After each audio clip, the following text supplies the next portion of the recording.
2020 금요일의 과학터치 강연에 오신 유튜브 시청자 여러분 안녕하세요. 저는 사회를 맡은 선운초등학교 교사 임혜랑입니다. 오늘은 5번째로 찾아뵙는 금요일의 과학터치 실시간 강연입니다. 특별 강연을 제외하면 앞으로 단 한 번의 강연만이 남아있는데요.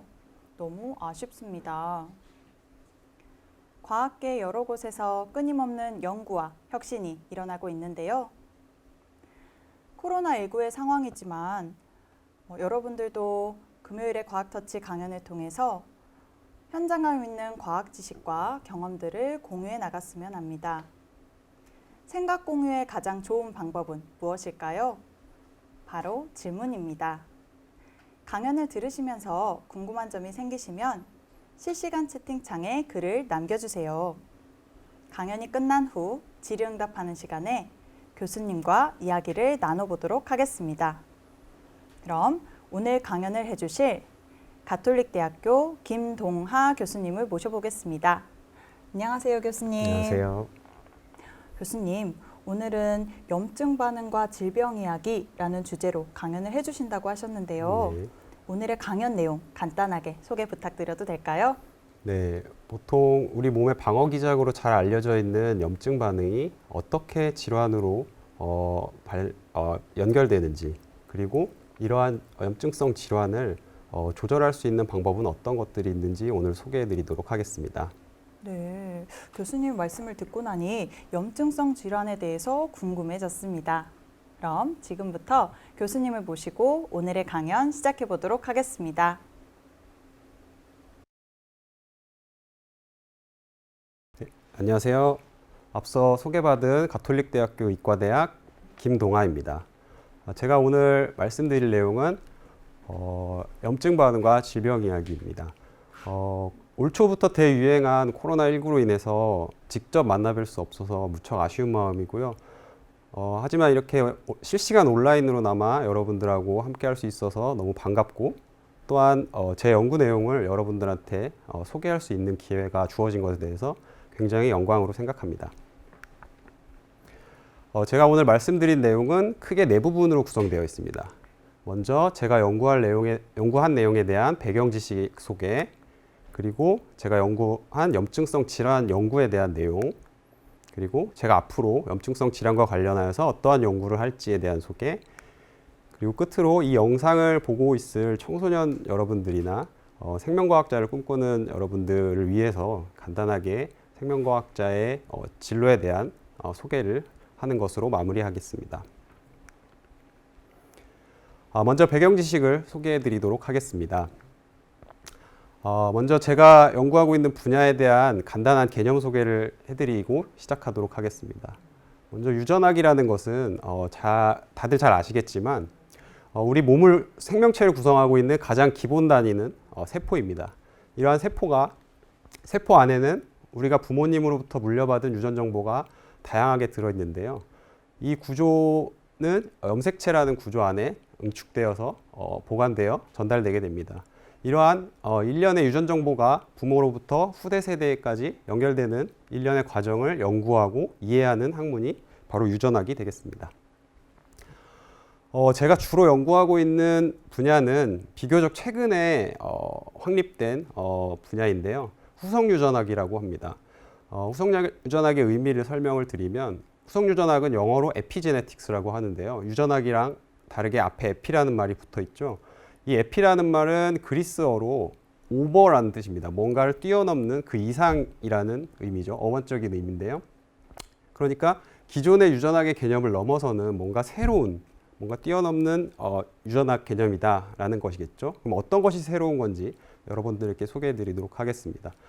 앞서 말씀드린 것과 같이 우리의 유전 정보는 세포 안에 염색체 구조로 굉장히 많은 정보를 제한된 공간 안에 담아야 하기 때문에 이 히스톤이라는 단백질, 여기 보시다시피 히스톤이라는 단백질의 DNA 가닥을 꼬아놓은 형태로 보관되어 있습니다. 하지만 이렇게 DNA 정보가, 유전 정보가 이 단백질에 감싸여져 있게 되면은 이 유전 정보를 발현할 수 있는 여러 단백질들이 접근해서 발현할 수 있는 물리적인 접근이 되지 않기 때문에 이때는 유전자 발현이 멈추게 됩니다. 하지만 우리 몸에 어떤 신호가 작동을 하여서 유전 정보가 발현이 돼야 될 때는 지금처럼 DNA 가닥이 풀리게 되고 이렇게 풀린 DNA 가닥에 물리적으로 접근할 수 있는 유전자 발현 메커니즘들이 접근할 수 있게 돼서 새롭게 유전 정보가 발현될 수 있는 것이죠. 결국에 이렇게 유전자 발현 양상을 조절할 수 있는 요소에 변화를 주는 것, 이런 부분이 어떤 것들에 의해서 어떤 메커니즘에 의해서 바뀌느냐, 이 부분을 연구하는 것이 바로 후성 유전학이라고 할 수 있습니다. 좀 더 이해를 쉽게 하기 위해서 그림을 가져와 봤는데요. 보시면 이 둘은 부모로부터 물려받은 유전 정보가 동일한 일란성 쌍둥이입니다. 하지만 자라나는 환경에 따라 서로 다른 자극에 놓이게 되어서 결국 지금 보시는 바와 같이 한쪽은 조금 통통한 모습이 되었고 한쪽은 보통의 체형을 유지하게 되었죠. 이런 것들이 같은 물려받은 정보는 동일하지만 어떠한 삶의 자극에 어떤 환경에 놓이느냐에 따라서 유전자 발현이 서로 다르게 나타날 수 있다는 것이죠. 그래서 일란성 쌍둥이임에도 다른 성향과 다른 외모를 가질 수 있게 되는 것이죠. 좀 더 다른 예를 또 들어보면 처음에 앞서 말씀드린 바와 같이 일란성 쌍둥이의 경우에는 동일한 유전 정보를 갖고 있기 때문에 태어나자마자는 거의 비슷한 모습을 하고 있죠. 하지만 자라나는 환경, 다시 얘기해서 예를 들면 식습관 혹은 운동 혹은 학습 등 외부에 노출되는 다양한 자극들의 차이에 의해서 유전자 발현의 차이가 생기게 되고 그로 인해서 서로 다른 모습으로 성장하게 됩니다. 근데 여기서 중요한 것은 이게 보이는 모습만 달라지는 것이 아니라 실제로 질병 발생에 있어서도 이러한 부분이 유전자 발현의 조절이 굉장히 중요하다는 것이죠. 여기 에피제네틱 레귤레이터라고 지금 보이는 이것이 우리말로 하면 이제 후성 유전인자인데요. 다시 말해서 유전자 발현을 조절할 수 있는 스위치 역할을 하는 단백질입니다. 그래서 이 후성 유전인자가 어떻게 작동하느냐에 따라서 일란성 쌍둥이임에도 불구하고 한 명은 병에 걸려서 고통을 겪는 반면 한 명은 건강한 삶을 또 유지할 수 있게 되는 것이죠. 따라서 저는 이렇게 후성 유전인자, 질병을 조절할 수 있는 후성 유전인자를 새롭게 발굴하고 이런 후성 유전인자를 조절하게 되면 질병 발생에도 영향을 줄 수 있을 거라는 생각을 가지고 연구를 시작했습니다. 제가 관심을 갖고 있는 건 앞서도 말씀드렸지만 염증성 질환입니다. 그러면 염증성 질환과 관련돼서 기본적으로 알아야 될 것이 염증 반응인데요. 이 염증 반응에 대해서 소개를 해드리도록 하겠습니다. 염증 반응은 우리 몸의 1차적인 방어 기작입니다. 그래서 우리 몸에 상처가 나게 되면은 원래 닫혀있던 구조가 열리게 되어서 감염에 노출이 많이 되게 되죠. 그래서 그런 상황이 발생하게 되면은 혈액 속에 돌아다니고 있는 면역세포들이 여기 지금 보이시는 면역세포들이 상처 부위로 모이게 됩니다. 모이게 돼서 감염이 될 수 있는 세균들을 제거하고 그리고 손상된 조직을 회복하는 데 기능을 하게 되죠. 그렇게 됐을 때 우리가 보통 염증 반응이 일어났을 때 외형적으로 볼 때 열이 좀 나고 그다음에 빨갛게 부어오르는 것이 바로 이 면역세포들이 방어 기작으로서 역할을 하기 때문에 나타나는 것입니다. 하지만 제가 사실 가장 좋아하는 그 불교의 원리 중에 중도라는 것이 있습니다. 이 뜻은 모자라지도 넘치지도 않는 적정한 선을 유지하는 것을 얘기하는데요. 생체 내에 일어나는 모든 대부분의 반응들은 사실 이 중도의 원리를 담고 있습니다. 염증 반응 또한 균형이 매우 중요한 것으로 잘 알려져 있는데요. 보시면 앞서 설명드린 대로 원래 염증 반응이 원래 기능대로 손상된 조직을 보호하고 회복하는 데 역할을 하기 위해서는 적당한 강도와 이 염증 반응이 적당한 시기에 꺼지는 것이 종료되는 것이 이루어져야 됩니다. 하지만 원래 필요한 방어 기작을 넘어설 정도로 과도하게 염증 반응이 발생하거나 또 그 지속 시간이 계속되게 되면은 결국 염증성 질환으로 이어지게 되는 것이죠. 다시 얘기해서 우리 몸을 방어하는 체계가 다시 우리 몸을 손상시키는 오히려 해를 주는 요소로 작용할 수 있다는 것이죠. 그래서 이 균형을 맞출 수 있는 요소들을 찾아내는 것도 새로운 굉장히 좋은 연구 분야라고 할 수 있겠습니다. 염증성 질환 대표적인 것들을 좀 소개를 해드리면 이번에 원래도 되게 유명했지만 이번에 코로나로 인해서 더 유명해진 폐렴이 일단 있을 수 있고요. 그 다음에 인플라마토리 바울 디지즈라고 줄여서 보통 IBD라고 하는데요. 뭐 크론병 등이나 궤양성 대장염 등 해서 전체적으로 포괄하는 염증성 장질환들이 있습니다. 또한 우리 어르신들께서 많이 고생하시는 류마티스 관절염도 염증성 질환의 대표적인 예가 되겠습니다. 이러한 염증 반응 연구, 곧 염증성 질환 연구가 중요한 이유는 지금 보시는 바와 같이 다양한 대표적인 난치성 질환들과의 연계 가능성이 높기 때문입니다. 보시면 암도 있고 심장 질환, 그리고 신경 질환, 그리고 대사 질환까지 다양한 합병증이 유발되고 염증 반응이나 염증성 질환이 조절이 안 되고 지속되면 이러한 대표적인 질환들로 연결될 수 있다는 보고들이 굉장히 많기 때문에 염증 반응이나 염증성 질환을 조절하는 것을 통해서도 이러한 다른 질환들로 퍼져나가는 것을 막을 수가 있겠죠. 그래서 지금부터는 제가 연구한 염증성 질환에 대한 내용을 실질적으로 소개해 드리도록 하겠습니다. 저는 염증성 질환 중에서 폐혈증과 IBD를 가지고 먼저 연구를 진행해 보았습니다. 제가 이제 연구한 흐름을 아주 간단하게 정리를 해보면 먼저 염증성 질환과 관련한 샘플을 통해서 새로운 후성 유전인자, 그 질환에서 작동할 수 있는 후성 유전인자를 발굴하게 됩니다. 그 다음에 여기에서 실제로 앞서 말씀드린 바와 같이 후성 유전의 핵심은 유전자 발현 양상을 조절하는 것이기 때문에 실제로 이 발굴한 인자가 유전자 발현 양상에 변화를 주는지, 그리고 마지막으로 질환에서 이러한 후성 유전인자를 조절할 수 있는 약제, 뭐 저해제나 활성제 등을 처리했을 때 실제로 질병이 완화되고 치료되고 제어되는지를 확인하는 것으로 연구를 마무리하고 있습니다. 그럼 먼저 폐혈증이 무엇인지 다들 잘 아시겠지만 조금 더 간단히 설명을 해드리면 폐혈증은 단순하게 얘기하면 혈액이 감염되는 것입니다. 혈액이 세균에 감염되는 질환인데요. 이 폐혈증이 굉장히 무서운 이유는 우리 몸에는 혈관이 온몸에 곳곳에 퍼져 있기 때문에 이 혈관을 타고 혈액이 이동하는, 다시 말해서 감염된 혈액이 이동하기 때문에 각종 다양한 장기로 빠르게 이동할 수 있습니다. 그리고 그 균들이 다시 이 장기들을 손상시키게 되고, 이러한 손상된 장기들이 다발적으로 일어나게 되면 굉장히 빠른 시간 안에 죽음으로 이어진다는 것이죠. 좀 더 소개를 해드리면 폐혈증이 위험하다고 하는 가장 큰 이유는 한 달 이내 치사율이 높다는 것입니다. 20에서 30% 정도 되는데요. 이런 이유는 일단 폐혈증의 위험성에 대한 인지도가 굉장히 낮기 때문입니다. 왜냐하면 폐혈증의 증상이 초기에는 감기처럼 열이 나거나 몸살 기운이 있거나 이런 정도이기 때문에 사람들이 쉽게 감기라고 생각하고 가볍게 넘기는 경우가 많기 때문이죠. 하지만 이렇게 발병 초기에 증상을 자각하지 못하고 초기 대응을 실패하게 되면 굉장히 빠른 시간 안에 혈관을 타고 세균들이 이동하게 되고 장기를 손상시키게 됩니다. 그렇게 되면 각종 장기가 기능을 상실하게 돼서 그 효과로 폐혈 쇼크로 사망에 이르게 되는 것입니다. 이러한 일련의 과정이 굉장히 빠르게 일어나기 때문에 한 달 이내 치사율이 높게 되는 것이죠. 이러한 폐혈증의 치료는 보통 손상된 장기의 기능을 보조하거나 그다음에 수액 치료, 그리고 감염된 병소를 관리하는 것들이 있는데요. 이런 것들은 대부분 지금 보시는 바와 같이 과도한 염증 반응에 의해서 손상을 보완하는 역할을 하는 것이지 이러한 손상을 근본적으로 상위에서 막는 것이 아닙니다.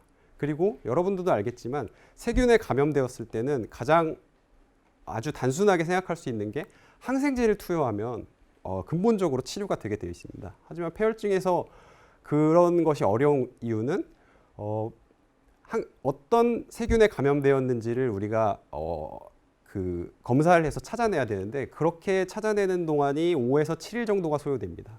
근데 그 항생제를 그때 그 세균에 정확하게 맞는 항생제를 투여해야 되는데 그 5에서 7일을 버티지 못하고 폐혈증이 증상이 악화되는 시간이 그보다 더 빠르기 때문에 치사율이 매우 높게 나타나는 것이죠. 그래서 이런 항생제를 투여할 수 있는 시간을 확보할 수 있는 증상을 완화할 수 있는 어떤 기작을 혹은 치료제를 만들 수 있으면은 훨씬 더 치사율을 낮출 수 있겠죠. 제가 연구한 방법은 주로 돌연변이 마우스를 활용해서 연구를 진행하였습니다. 먼저 여기 보시는 바와 같이 LSD1이라는 단백질인데요. 후성 유전인자로 잘 알려져 있는 단백질입니다. 이 단백질에 살짝의 변형을 주어서 활성을 없앴습니다. 없앤 경우에 없애고 그다음에 정상 마우스와 이제 비교를 하는 것이죠. 그래서 여기 CLP라는 실험을 통해서 CLP는 마우스의 맹장을 수술을 통해서 뚫어가지고 인위적으로 폐혈증을 유도하는 실험입니다. 그렇게 폐혈증을 유도했을 때 정상 마우스와 돌연변이 마우스가 어떠한 차이를 보이는지를 관찰하여 보았습니다. 보시면 지금 이쪽에 보시면은 정상 마우스의 경우에는 폐혈증이 유도되었을 때 이게 지금 폐 단면 사진인데요. 폐렴 증상이 저렇게 색깔이 진해지는 것이 이제 폐렴이 나타났을 때 보이는 것인데 폐렴 증상이 나타나는 반면 돌연변이 마우스의 경우에는 폐렴 증상이 거의 나타나지 않는 것을 폐혈증이 유도되었음에도 불구하고 폐렴 증상이 거의 나타나지 않는 것을 확인할 수 있습니다. 뿐만 아니라 그냥 돌연변이 마우스가 아니라 정상인 마우스에다가 저 돌연변이 마우스와 동일한 효과를 갖도록 저해제를 처리했을 때 두 종류의 저해제를 처리하였을 때도 역시나 돌연변이 마우스처럼 폐혈증이 일어난 상황에서도 폐렴이 나타나지 않는 것을 확인할 수 있었습니다.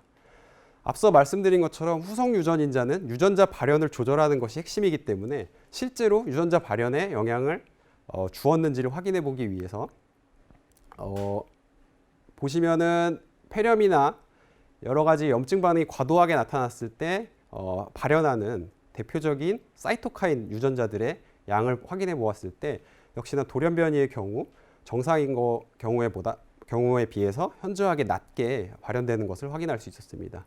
이러한 것은 역시나 저해제 실험을 통해서 확인해 봤을 때도 폐혈증이 유도되었을 때 훨씬 덜 사이토카인의 분비가 나타나는 것을 확인할 수 있었습니다.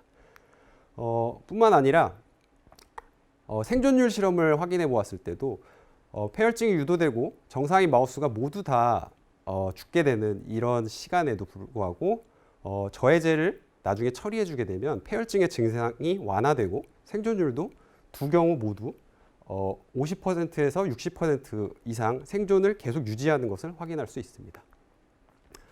네, 이 연구 성과를 정리해서 좀 말씀드리면 기존에 이제 폐혈증을 치료하는 어떤 단편적인 치료법보다 염증 반응 관련 유전자 발현 자체를 억제를 해서 보다 근본적인 폐혈증 치료제를 개발할 수 있는 가능성을 제시했다는 것과 두 번째로 발병 초기에 치료 시기를 놓치더라도 앞서 말씀드린 바와 같이 이제 초기 대응이 실패하게 되면 치사율이 높게 나타나기 때문에 그 부분이 가장 핵심이었는데 발병 초기에 치료 시기를 놓치더라도 폐혈증이 진행되는 상태에서 이러한 저해제 등을 처리했을 때 증상이 악화되는 것을 막고 생존율을 높일 수 있는 새로운 치료 전략으로 그리고 이렇게 됐을 때 생존율이 지속되고 증상이 완화된 타이밍에 항생제를 확인하고 투여하게 되면 근본적으로 치료할 수 있겠죠.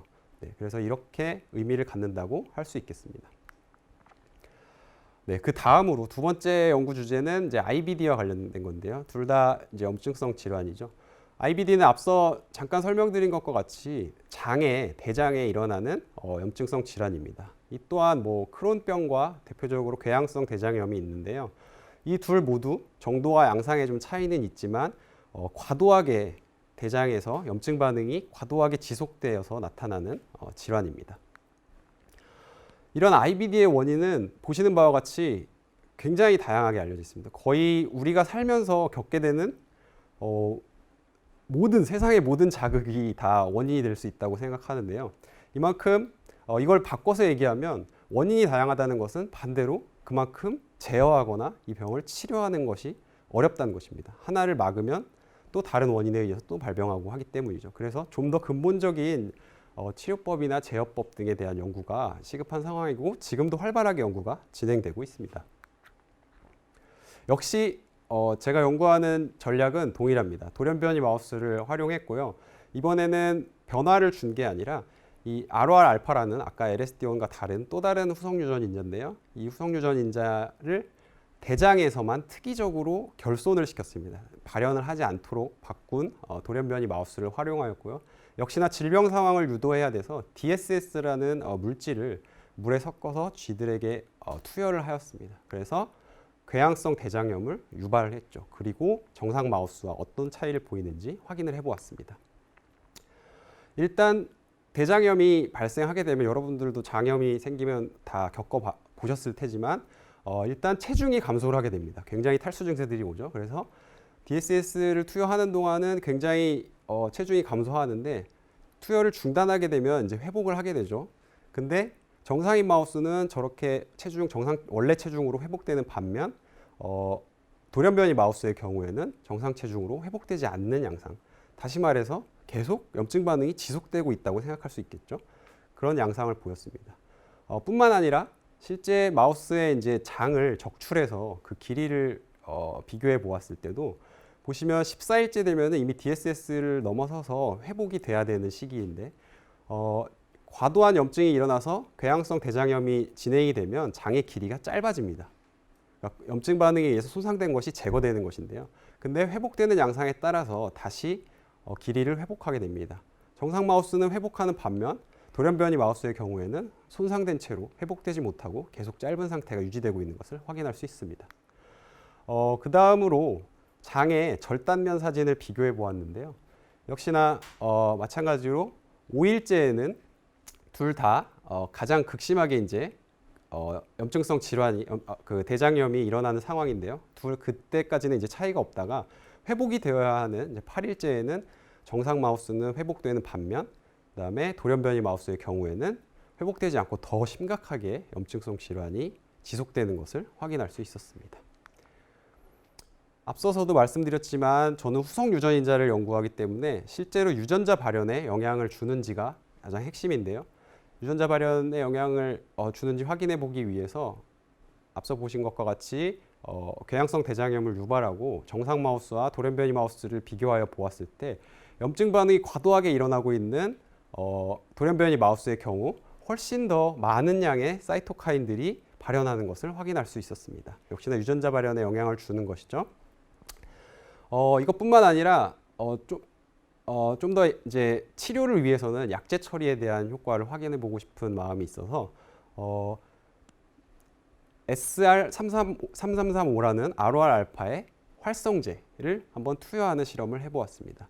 지금 앞에 보시면 ROR 알파가 결손됐을까 없는 경우, 기능을 못하는 경우에 훨씬 더 과도한 염증 반응이 일어나서 염증성 질환이 지속되었기 때문에 반대로 ROR 알파가 활성화되는 양상이 나타나면 반대로 염증성 반응을 줄여주고 이러한 사이토카인들의 발현도 떨어지겠죠. 그 예상과 동일하게 이 ROR 알파의 활성제를 처리하였을 때 이러한 사이토카인들의 레벨이 거의 정상 수준으로 낮게 회복되는 것을 확인할 수 있었습니다. 이러한 내용을 좀 정리해서 말씀드리면 굉장히 원인이 다양해서 난치성 질환으로 잘 알려져 있는 이 IBD의 증상을 이 ROR 알파 활성을 통해서 조절하고 유전자 발현 단계에서 치료할 수 있는 새로운 치료제 개발 가능성을 제시했다는 것을 의미로 생각할 수 있겠습니다. 다음으로는 제가 이제 지금도 하고 있지만 앞으로 또 해나가야 될 지금 제가 염증성 질환과 관련된 연구를 더 다양하게 해보려고 노력을 하고 있는데 어떤 연구에 또 새롭게 적용해 볼지 앞으로 계획에 대한 소개를 해보도록 하겠습니다. 나와 있듯이 저는 이제 코로나19에 대해서 연구를 진행하고 또 계속 이어서 해볼 생각인데요.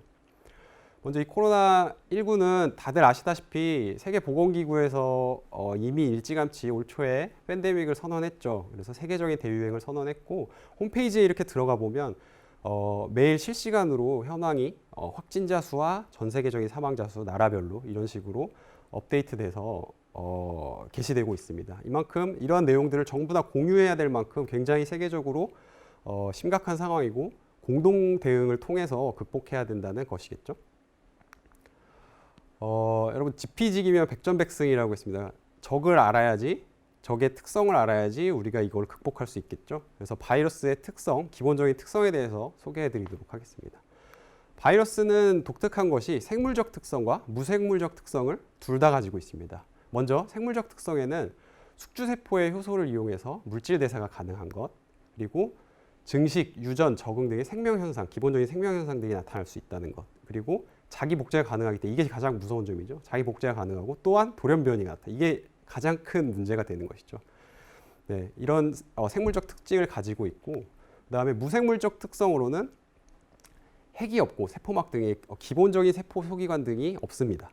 또한 독립적인 효소가 없어서 독립적인 물질 대사가 불가능하기 때문에 어딘가 숙주를 삼아서 다른 동물들 내에 침투를 해야 되는 것이죠.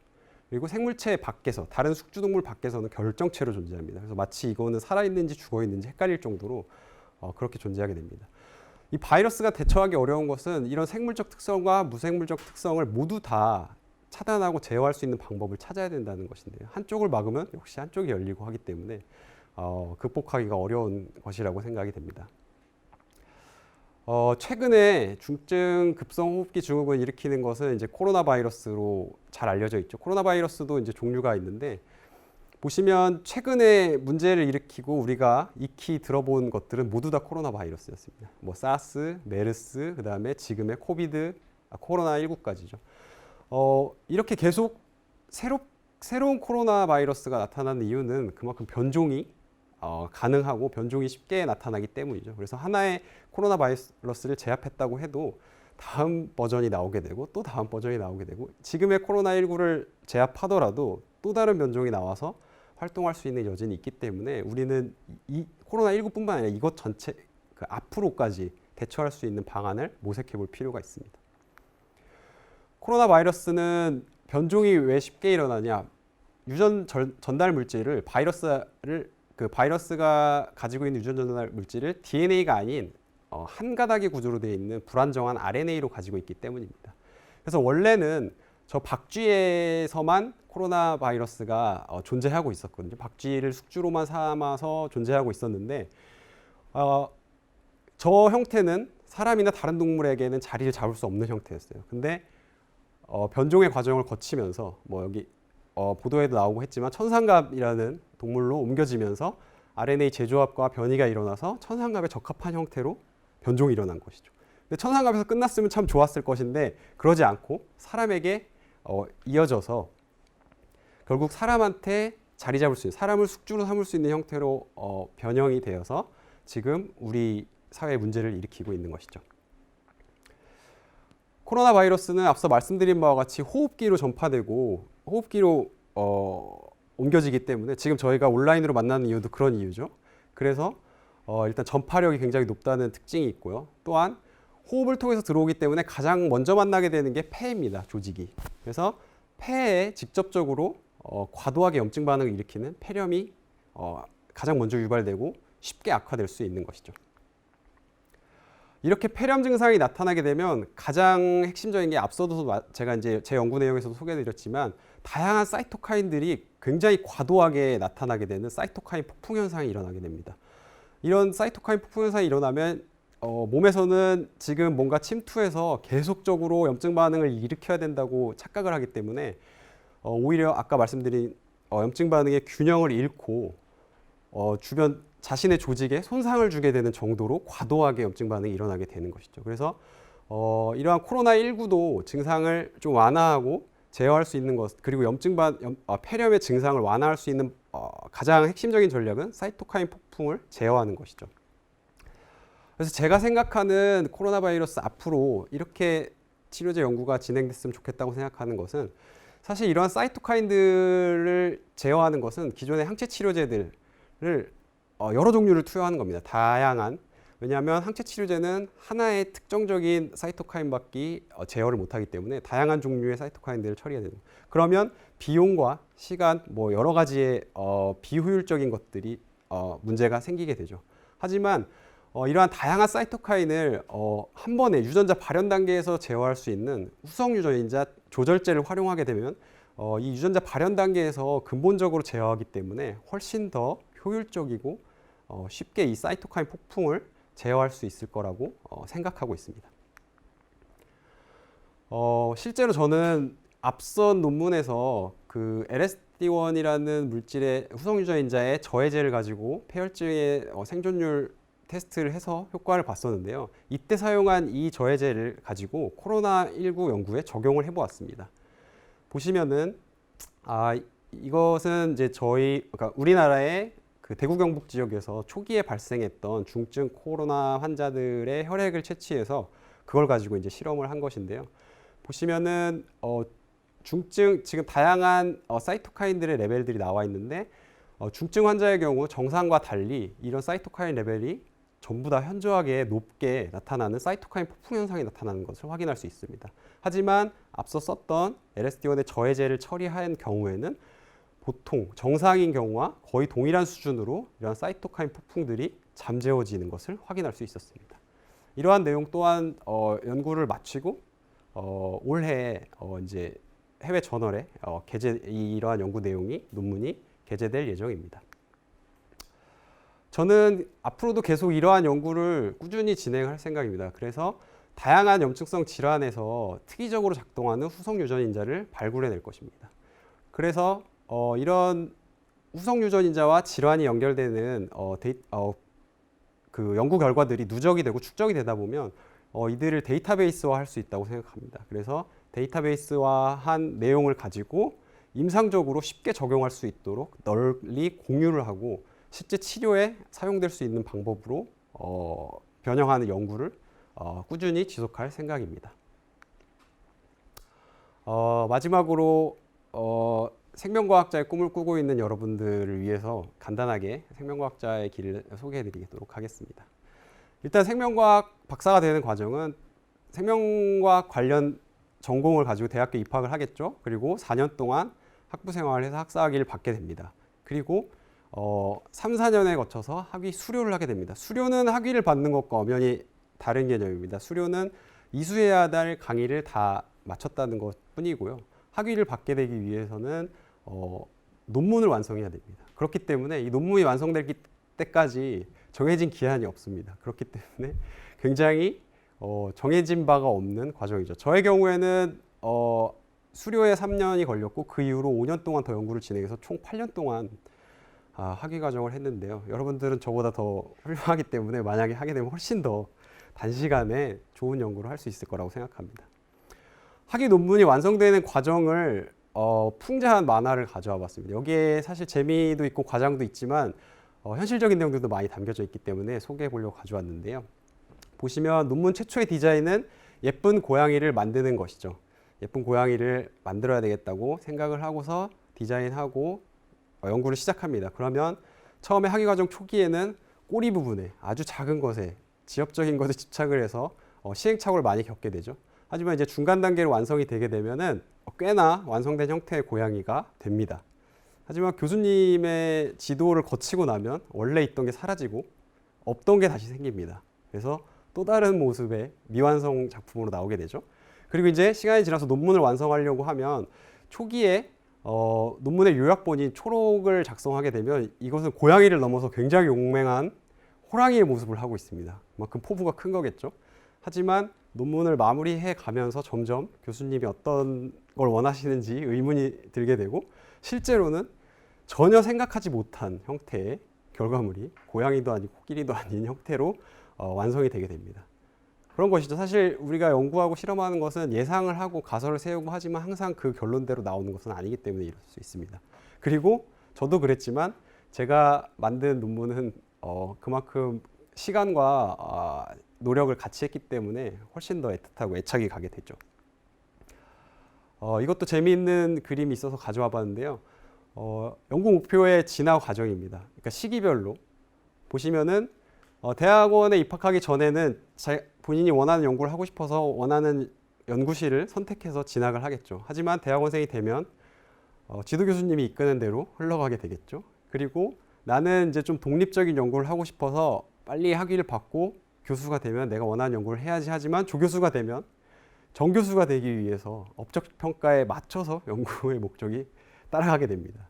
그 다음에는 정교수가 되면 좀 안정됐지만 실제로 연구비를 받는 것이 연구를 하는데 더 중요하기 때문에 연구비에 맞춰서 또 연구 목표 설정을 하게 되죠. 실제로 정년에 가까워졌을 때야 비로소 좀 더 자유로워질 수 있다는 것인데요. 네, 뭐 이렇게만 얘기하면 제가 굉장히 생명과학자의 길은 너무 힘들고 고난의 길이라고 생각을 하실 수 있겠지만 사실 절대 그런 것은 아닙니다. 저 같은 경우에도 힘든 시간들을 겪긴 했지만 이 학위 과정을 거친 끝에 학위 논문을 완성했고 제가 늘 꿈에만 그리던 저널에 학위 논문을 게재할 수 있게 되었었습니다. 그래서 굉장히 보람됐었고 이렇게 결국 결실을 맺을 수 있다는 것을 그런 성취감을 깨닫게 되었습니다.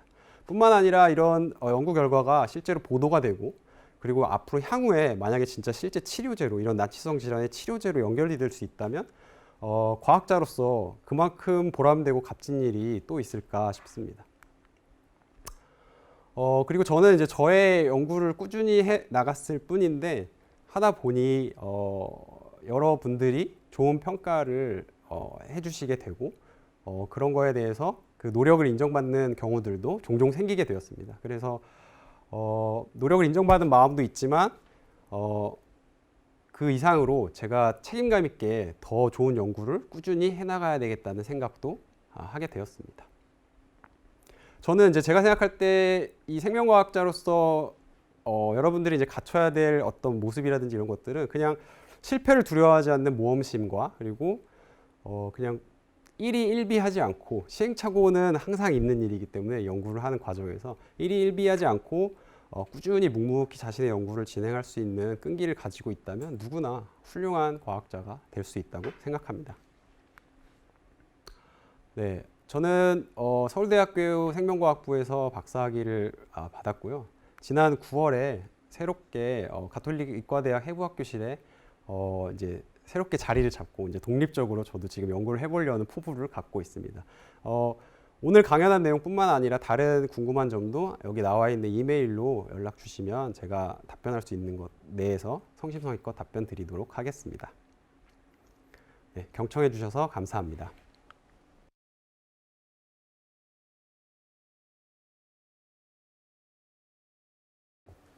유익한 강연을 해주신 교수님께 감사드립니다. 강연에 대한 질문들을 선별하는 동안 교수님과 몇 마디 이야기를 나눠보도록 하겠습니다. 교수님, 오늘 이렇게 금요일에 과학터치 실시간 강연 해보신 소감 어떠셨을까요? 네, 앞서서도 말씀드렸는데 코로나19로 인해서 사실 아쉽게 직접 만나 뵙고 얘기하는 시간들은 허락이 되지 않았지만 어쨌든 이렇게 실시간 온라인으로나마 여러분들에게 제가 연구하고 있는 분야에 대해서 소개를 할 수 있고 또 지금 이제 이따가 질문에 대답도 할 수 있고 이런 기회가 주어진 것에 대해서 정말 영광으로 생각하고 앞으로도 이런 기회들이 자주 있었으면 좋겠다고 생각을 합니다. 네, 오늘 어떤 질문들이 나왔을지 무척 궁금한데요. 질문에 대한 답변 부탁드려도 될까요? 네, 좋습니다. 네. 먼저 첫 번째 질문입니다. 후성 유전인자와 면역 치료나 줄기세포 등 다른 치료법과 비교해서 어떤 점이 우수한지 궁금합니다. 라고 남겨주셨어요. 네, 되게 좋은 질문입니다. 왜냐하면 지금 코로나19 때문에 사실 사람들이 치료제나 혹은 백신 개발에 대해서 다른 때와는 다르게 굉장히 관심을 많이 갖고 있죠. 백신과 치료제는 엄연히 다른 걸 알고 있죠. 백신은 예방하는 제고, 그다음에 치료제는 말 그대로 병이 발생했을 때 그걸 제어하는 것인데요. 기존의 방법들은 말씀해 주신 것처럼 줄기세포나 뭐 면역 치료제 등을 활용해서 하긴 하는데 후성 유전인자를 가지고 어떤 치료를 도입한 사례는 사실 거의 없습니다. 현재까지는. 그러니까 굉장히 지금 연구가 진행되고 임상적으로 개발해 보고 싶은 상황인 거죠. 제 입장에서는 제가 연구를 하고 있다 보니까. 근데 가장 중요한 차이점이라고 할 수 있는 거는 이건 핵심인데 앞서 발표에서도 계속 말씀드렸지만 후성 유전인자는 유전자 발현을 조절하는 인자입니다. 그렇기 때문에 다양한 사이토카인이 발생이 이미 했을 때 발현이 돼서 활동하고 있을 때 그것을 이렇게 잡아서 치료하는 효과보다는 발현 자체를 억제해서 발현 수준 단계에서 억제를 해서 근본적으로 제어할 수 있는 방법이 될 수도 있고요.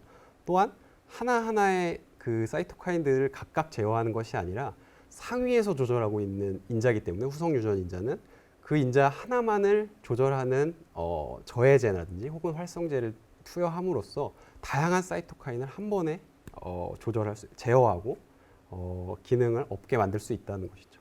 그렇기 때문에 후성 유전인자의 핵심이 유전자 발현 양상이라고 생각해서 이 유전자 발현 양상의 수준에서부터 조절할 수 있다는 것이 가장 핵심이라고 생각합니다. 교수님 말씀을 듣고 나니 후성 유전인자가 더더욱 많이 개발이 돼서 얼른 빨리 우리의 생활 속으로 보급되었으면 좋겠습니다. 네. 두 번째 질문 드릴게요. 병원에서 염증 수치가 높아서 입원하라는 것은 폐혈증을 의심하는 것인가요? 아, 꼭 그렇지만은 않은데요. 사실 폐혈증은 정확히 얘기하면 아까 앞서서도 말씀드렸지만 혈액이 감염되는 것에 되게 국한되는 질환입니다. 그러니까 사실 혈액은 그 혈관이라는 굉장히 폐쇄적이고 안정적인 구조 안에 들어있기 때문에 세균이 쉽게 침투하기가 어렵습니다. 그래서 사실 폐혈증의 경우에도 발병을 하는 것 자체의 확률은 굉장히 낮습니다. 그렇기 때문에 우리가 인지도도 낮고 우리가 증상을 자각하고 하는 게 그런 이유가 발생 빈도는 뭐 다른 암이나 무슨 대사질환이나 이런 것들보다는 현저하게 낮습니다. 하지만 한 번 발생하게 되면, 다시 말해서 혈관을 뚫고 혈액 내로 세균이 침투하게 되면 그때부터는 치사율이 굉장히 높고 빠른 시간 안에 사망에 이를 수 있게 된다는 것이죠. 그래서 위험한 것인데요. 그러니까 사실은 병원에서 얘기하는 염증 수치가 높다는 것은 꼭 혈관에 안에 있는 혈액이 오염돼서 유발되는 염증 반응에 대한 수치는 아닐 거예요. 아마도 다른 부위에 어디가 다쳐서 낫고 있거나 아니면 내부적으로 장기에 어떤 손상이 있기 때문에 나타나는 수치일 가능성이 매우 높죠. 왜냐하면 기본적으로 병원에 가면 우리는 혈액 검사를 하잖아요. 그럴 때 대부분 균에 오염되는지도 같이 검사를 하게 됩니다. 그리고 기본적인 거기 때문에 그런 가능성이 굉장히 배제될 수 있고요. 그렇기 때문에 아마도 염증 수치가 높다고 하는 것은 밖에서 보이지 않는 내부 장기의 어느 부위에 뭔가 손상이 있어서 반응이 나타나고 있다는 것을 대변하는 수치로서 생각하면 되고, 뭔가 어쨌든 폐혈증은 아니지만 어딘가에 약간은 문제가 있다는 소견이라고 생각하시면 될 것 같아요. 네, 그렇군요. 네네. 자세한 답변 감사합니다. 세 번째 질문 드릴게요. 근력 운동으로도 염증을 감소시킬 수 있다는 말을 들었는데요. 네네. 정말 효과가 있나요? 라고 아, 남겨주셨어요. 네. 근력 운동, 그렇죠. 이게 사실은 우리 몸은 다 따로 각기 떨어져 있는 게 아니고 뭐 근육 따로, 뼈 따로, 무슨 어떤 장기 따로 이런 것이 아니기 때문에 그 복합적인 작용을 하나의 원리로 설명하기는 사실 어렵습니다. 그렇기 때문에 근력 운동으로 근육량이 높아지고 하면은 기본적으로 우리가 몸에 아까도 말씀드린 그런 균형, 밸런스, 그걸 이제 우리 몸의 항상성이라고 하는데요. 항상 일정한 상태를 유지하려고 하는 것이죠. 근데 근력 운동 자체는 뭐 근육이 발달하고 직접적으로는 근육의 변화를 줄 수 있고 우리 몸의 변화를 줄 수 있겠지만, 다시 말해서 그냥 기본적으로 우리의 건강한 삶을 유지할 수 있는 큰 자극이라고 생각해요. 환경적인 자극이라고 생각해서 그런 것들이 잘 유지가 되면 염증 반응 또한 결국은 어느 한 축이 무너지기 때문에, 건강 요소의 어느 한 축이 무너지기 때문에 나타나는 것이라서 아마도 그런 방향으로 그런 얘기들이 있는 것 같다고 생각해요. 네, 어쨌든 우리 몸의 염증을 감소시키는 데에도 도움은 되긴 되는 거죠? 네네. 네. 다음 질문 드리겠습니다. 폐혈증을 항생제 없이 자연 치유는 불가능한가요? 세균 감염 시 항생제 사용이 꼭 필요한지도 궁금합니다. 라고 네.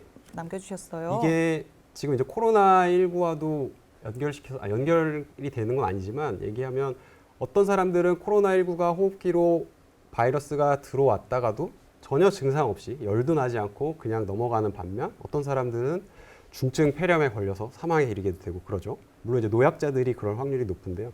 이유는 다들 아시겠지만 대표적인 건 딱 하나입니다. 면역 기능입니다. 사람마다 각기 면역 기능이 다릅니다. 그렇기 때문에 뭐 100의 바이러스가 수치로 100의 바이러스가 들어왔다고 해도 그걸 버티는 힘이 300, 400인 사람은 그만큼을 다 이겨내는 거죠. 바이러스가 자리 잡고 증식하지 못하게 되는 것이고. 그러니까 반대로 폐혈증의 경우도 혹여나 이제 혈액이 감염되는 뭐 어떤 상처가 나거나 혈관이 어쨌든 오픈되는 상황에서 균이 들어가서 침투해서 감염이 될 수 있는데, 우리 혈액 속에는 아까도 말씀드린 것처럼 면역 세포들이 기본적으로 있어요. 그들이 이들을 극복할 수가 있을 거예요. 극복할 수 있는 상황이 되면 굳이 항생제를 처리할 필요는 없겠죠. 하지만 증상이 악화돼, 이게 확실히 폐혈증을 확인하는 여러 가지 진단 자각 증세가 있거든요. 1일차에는 어떻게 열이 발생하고 감기랑은 되게 미묘하게 다른데, 사실 그걸 많이 알려야 된다고 생각해요. 폐혈증을 극복하기 위해서는. 근데 그 증상이 떨어지지 않고 계속 지속되거나 악화되면은 빠르게 병원에 가서 혈액 검사를 해보고 어떤 균에 오염됐는지를 확인을 해야 됩니다. 그때는 필수적으로 항생제를 처리해야 되는 것이죠. 근데 항생제를 그냥 복합적으로 다양한 균 일단 다 한번 해보자 시급하니까 지금 당장 그렇게 해서 하게 되면 오히려 몸의 기능을 상실하게 돼요. 왜냐하면 이로운 균들도 다 죽일 수가 있기 때문에. 그래서 어떤 균인지를 감별해내는 시간이 중요하고 그때까지 생존을 유지해 주는 게 굉장히 중요합니다. 그래서 어떤 균인지만 확인이 되면 사실 그때는 항생제를 투여하면 거의 그냥 완치된다고 생각하시면 돼요. 네, 그래서 완치가 되기 때문에 중증의 이상으로 폐혈증이 증상이 악화가 돼 있을 경우에는 필수적으로 항생제를 처리해서 완전히 깨끗하게 낫는 것이 더 좋겠죠. 네, 그렇게 생각합니다. 네. 방금 답변 중에 네. 폐혈증의 증상도 널리 알렸으면 좋겠다고 네네. 하셨는데요. 네. 간단하게 소개 부탁드려도 될까요? 이게 사실은 여러 팩터가 있고 말씀드린 바와 같이 이게 사람마다 다 차이가 있습니다. 건강한 사람마다 차이가 있고 근데 그냥 평균적으로 얘기를 하면 일단 독감 증세와 비슷하게 열이 나고 그다음에 몸살이 처음에 납니다. 이때 사람들이 병원에 절대 가지 않고 뭐 감기약을 먹는다던가 집에서 좀 쉬면 낫겠지라고 생각하는데 사실은 이 증상이 이틀 이상 지속이 되면 병원에 가서 감기인지 어쩐지 뭐 진료를 받아오거나 피 검사를 반드시 받아볼 필요가 있습니다. 그때 만약에 발병 초기에 대응을 실패하지 않고 성공하게 되면 훨씬 더 악화되기 전에 빠르게 제압할 수 있기 때문에 다른 장기 손상이 덜 할 수 있게 됩니다. 그렇기 때문에 초기 대응이 중요하고 어떤 독감이나 감기 증세 내가 이겨내겠지 이렇게 생각하지 말고 가볍게 생각하지 말고 그리고 분명히 원인이 있을 겁니다. 뭐 예를 들면 어떤 분은 뭐 개에 물렸을 때도 폐혈증이 증상이 생겨서 일주일 안에 돌아가신 분도 있고 그렇거든요. 분명히 외부로 노출될 수 있는 상황 그런 균이 감염될 수 있는 상황에 놓인 적이 있고 그리고 감기 같은 증상이 갑자기 나타났다면 그거는 폐혈증일 수도 있다는 생각을 꼭 해보고 병원에 가서 피 검사를 반드시 해볼 필요가 있습니다. 그거는 젊고 건강한 사람이랑 나이가 있으신 분이랑 전혀 상관없어요. 그거는 혈액이 오염되고 멀쩡한 장기가 금방 손상돼서 망가지는 거기 때문에 그거는 나이와 건강도 상관없이 누구나 다 마찬가지로 적용되는 것입니다. 네, 방금 해주신 답변 꼭 기억해야겠습니다. 네. 다음 질문 드릴게요. 아토피 질환도 염증 반응이 일어나서 생기는 건가요? 네, 아토피 질환도 이게 뭐 기본적으로는 알러지 반응이라고 하는데요. 이거 뭐 염증 반응이 눈에 보여지는 것이죠. 사실은 이게 겉으로 이제 피부에 특히나 더 시각적으로 확인이 되니까 더 강하게 느껴지는데 그곳에 염증 반응이 나타나는 것이지 이것이 염증성 질환이라고 아주 특정하기에는 일단 원인 자체가 좀 차이가 있고요. 그래서 하지만 이제 염증 반응이 지속되는 것이 오히려 또 손상이 되기 때문에 그러니까 원인은 알러지가 있는 물질이겠죠. 원인 물질로 시작이 되겠지만 염증 반응을 조금 제어하고 조금 덜 하게 되면 사실 상처나 손상이 덜 될 테니까 염증 반응을 제어할 수 있는 제제를 처방을 해서 같이 치료를 하면 훨씬 더 상처도 막고 손상되는 것도 막고 할 수는 있겠죠. 하지만 이제 우리가 기본적으로 얘기하는 염증성 질환이라고 하기에는 직결되는 부분은 아니고 이제 수반되는 것이라고 생각할 수 있죠. 네, 그렇군요. 네. 네, 다음 질문 드리겠습니다. 항염증 효과가 있다는 건강기능식품들 요즘 많이들 먹는데요. 이렇게 매일 먹는 게 정말 효과가 있을까요? 뭐 약이 아니고 사실 건강기능 보조식품들은 말 그대로 그 마지막 말이 핵심입니다. 식품입니다. 식품. 그렇기 때문에 저는 사실 이렇게 질환 연구를 뭐 하고 있지만 뭐 비타민이라든지 이런 건강 보조식품 그렇게 선호하지도 않고 잘 챙겨 먹지도 못하는 성격인데 그냥 저는 기본적으로 좋은 음식 골고루 섭취해서 거기에서 영양소를 충분히 얻는 것만으로도 우리가 염증 반응의 균형을 맞추고 건강한 삶을 유지하는 데 충분하다고 생각하거든요. 혹시 본인이 그런 염증성 질환에 쉽게 발병되거나 본인이 그런 게 좀 부족하다고 생각되면 뭐 먹을 수는 있겠지만 그게 어떤 극적인 효과를 가져올 수 있다고 생각하지는 않아요. 그렇기 때문에 본인이 마음이 위안이 되고 뭔가 도움이 된다는 느낌, 이건 항상 말씀드리지만 이게 개체 간의 차이가 있어요. 이 생물체는. 그렇기 때문에 본인에게 맞는 거 우선적으로는 그냥 우리가 섭취하는 음식물로 최대한 섭취할 수 있으면 더욱 좋을 것 같다고 생각합니다. 그렇군요. 다음 질문 드리겠습니다. 후성 유전인자를 이용한 치료의 부작용이나 안전성의 문제는 없나요? 굉장히 좋은 질문입니다. 사실 앞서 말씀드린 것처럼 아직 뭐 치료제로 정말 적극적으로 쓰이고 하는 케이스가 없기 때문에 연구가 덜 된 탓이죠, 사실. 그렇기 때문에 이렇게 확언으로 말씀은 못 드리겠지만 아마도 이게 너무 상위에서 한꺼번에 조절하기 때문에 실제로 어떤 면역 반응으로서 염증 반응이 원래는 기능을 하잖아요. 근데 이런 면역 반응으로서조차 기능하지 못할 정도로 유전자 발현 단계에서 차단을 해버리게 되면 혹시나 실제 원래 방어 기능을 상실하게 되니까 오히려 그러면은 균에 노출되거나 그런 걸로 인해서 면역 기능이 떨어져서 질환이 발생하는 경우가 생기겠죠. 그래서 그런 경우는 막아야 되기 때문에 저는 이제 철저하게 어떤 질환의 상황 그리고 질환의 정도에 따라 적절한 양과 횟수를 가지고 처리를 해야 가장 적합할 거라고 생각하고요. 이게 뭐 임상 단계로 넘어가고 이런 개발이 되고 연구가 되다 보면 확실히 그런 부작용이라든지 이런 연구도 같이 수반이 돼야 되겠는데 그러니까 정상적인 상황 이외에 질환적인 상황에서만 특이적으로 작동하는 인자를 발굴해내는 게 그래서 제 목표가 사실 그런데요. 질환 특이적 후성 유전 인자를 찾는 것이 그래서 질환 상황에서만 잘 사용할 수만 있으면 크게 부작용은 나타나지 않을 거라고 예상하고 있습니다. 네, 교수님 목표이신 질환 특이성 후성 유전인자 발굴 맞을까요? 네, 기대하고 있겠습니다. 네, 다음 질문 또 이어서 드릴게요. 아까 궤양성 대장염 연구 관련한 내용 중에 장의 길이가 짧아졌다가 회복되는 양상 설명해 주셨는데요. 구체적으로 좀 어떻게 이루어지는 과정인지 조금 자세한 설명 부탁드려도 될까요? 일단 대장의 이제 기본적인 기능부터 말씀드리면 다들 아시겠지만 대장은 영양분을 흡수하는 역할을 하죠. 마지막에 이제 노폐물을 배출하기 전에 최대한 우리가 먹은 음식에서 영양분을 흡수하는 역할을 하게 됩니다. 근데 이게 그래서 여기에는 사실 음식물이 외부에서 유입되는 음식물이 바로 들어오기 때문에 여기에는 음식물만 있을 수도 있지만 여러 균들도 있을 수 있단 말이죠. 그래서 기본적으로 방어하는 체계들이 잘 발달돼 있어요. 다시 얘기해서 면역 체계들이 잘 발달돼 있는 것이죠. 그렇기 때문에 염증 반응이 일어나면 또 과도하게 일어날 수 있는 가능성도 꽤 높고요. 근데 이 궤양성 대장염이 이제 발생을 하게 되면 그래서 손상된 부분은 아예 제거를 해버립니다. 제거를 하게 되고 이 대장에는 구조적으로 줄기세포들이 굉장히 많이 밑에 기저에 깔려 있습니다. 그 이야기인 즉슨 손상돼서 이제 없애버린 부분을 제외하고 이 줄기세포들이 이들을 회복하기 위해서 다시 대장의 그 상피세포로 빠르게 분할을 하게 됩니다. 그래서 짧아졌던 길이가 빠른 시간 안에 줄기세포의 분화로 다시 회복되는 것이죠. 길게.